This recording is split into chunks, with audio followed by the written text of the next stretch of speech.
उत्तर प्रदेश की सियासत हमेशा से ही सरप्राइज और बड़े दावों से भरी रही है।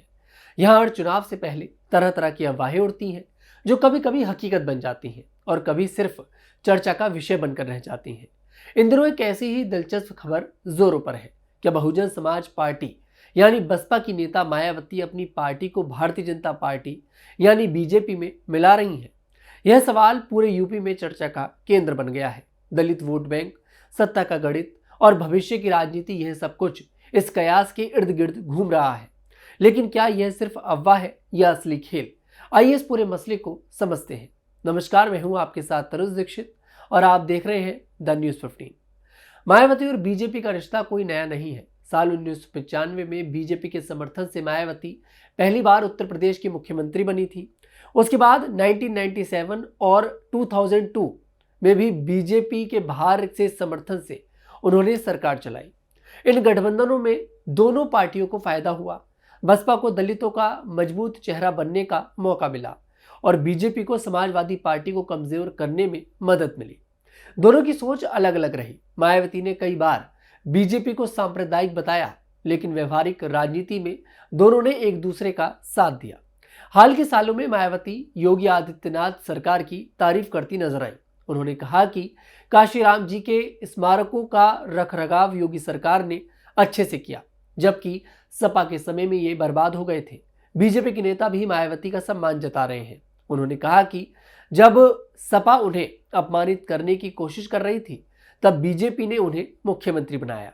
ये पुराने संबंध आज की चर्चा को हवा दे रहे हैं। कुछ लोग कहते हैं कि दोनों के बीच फिर से कोई समझौता हो सकता है।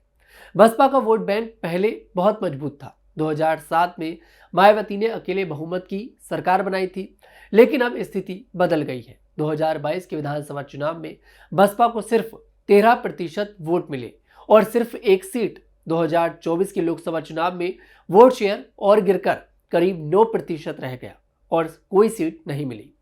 राजनीतिक जानकार कहते हैं कि दलित वोटों में बंटवारा हो रहा है। कुछ जाटव और अन्य अनुसूचित जाति के लोग बीजेपी की ओर जा रहे हैं। युवा दलित नई पार्टियों की ओर भी देख रहे हैं। मायावती अब 70 साल पार कर चुकी हैं। पार्टी को आगे बढ़ाने के लिए उन्हें कोई मजबूत रणनीति चाहिए। कुछ लोग मानते हैं कि अगर पार्टी का विलय होता है तो बसपा के कार्यकर्ताओं और नेताओं को नया प्लेटफॉर्म मिल सकता है। मायावती को भी राज्यपाल जैसे महत्वपूर्ण पद की बात कही जा रही है। मायावती ने इन सब कयासों को बार बार खारिज किया है। अपने 70वें जन्मदिन पर उन्होंने साफ कहा कि बसपा हर चुनाव अकेले लड़ेगी, 2027 में अपने दम पर सरकार बनाएगी। गठबंधन को उन्होंने नुकसानदायक बताया। फरवरी 2026 में भी उन्होंने मीडिया और कुछ लोगों द्वारा फैलाई जा रही खबरों को फेक न्यूज बताया। उन्होंने कहा कि बसपा अंबेडकर की विचारधारा पर चलती है और किसी से गठबंधन नहीं करेगी। फिर भी चर्चा थम नहीं रही। यूपी की राजनीति में आखिरी फैसला आखिरी वक्त तक छिपा रहता है। मान लीजिए यह कयास हकीकत बन गया तो यूपी की राजनीति पूरी तरह बदल सकती है। बसपा का कोर दलित वोट, खासकर जाटव और अन्य अनुसूचित जातियां बीजेपी में ट्रांसफर हो सकते हैं। 2022 और 2024 में भी बसपा के वोट का बड़ा हिस्सा बीजेपी को मिला था। इससे बीजेपी की सीटें और बढ़ सकती हैं। सपा कांग्रेस गठबंधन को बड़ा झटका लगेगा। बीजेपी यूपी में अपनी पकड़ और मजबूत कर लेगी। सपा का पीडीएफ फॉर्मूला पिछड़ा दलित अल्पसंख्यक कमजोर पड़ सकता है।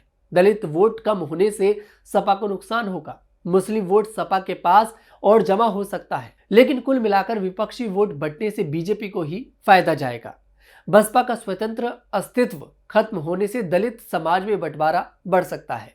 कुछ नेता मायावती का साथ छोड़ सकते हैं, कुछ बीजेपी में शामिल होकर नई जगह बना सकते हैं। दलितों की एकजुटता वाली राजनीति कमजोर हो सकती है।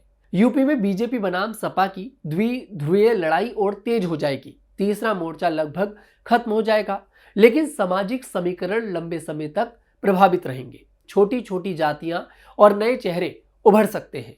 अभी बसपा अकेले लड़ने की तैयारी कर रही है। मायावती पार्टी को फिर से मजबूत करने के लिए बैठकें कर रही हैं। पुराने नेताओं को वापस लाने की कोशिश कर रही हैं और मुस्लिम समुदाय तक पहुंच बनाने की भी कोशिश कर रही हैं। उन्होंने सपा पर भी हमला बोला है। उन्होंने कहा कि वादे पूरे नहीं किए गए।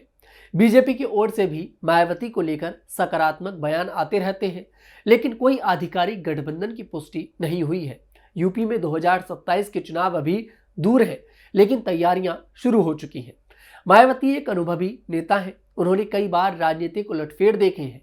अगर वे विलय का फैसला लेती हैं तो यह उनके करियर का सबसे बड़ा फैसला होगा। इससे बसपा का ब्रांड खत्म हो सकता है, लेकिन व्यक्तिगत रूप से उन्हें सुरक्षा मिल सकती है। दूसरी ओर अगर वे अकेले लड़ती हैं तो पार्टी को फिर से खड़ा करने की चुनौती है। दलित युवाओं को जोड़ना, मुस्लिम वोट पाना और विकास के मुद्दों पर फोकस करना होगा। यूपी की राजनीति में कुछ भी संभव है। आज जो दुश्मन लगता है कल दोस्त बन सकता है।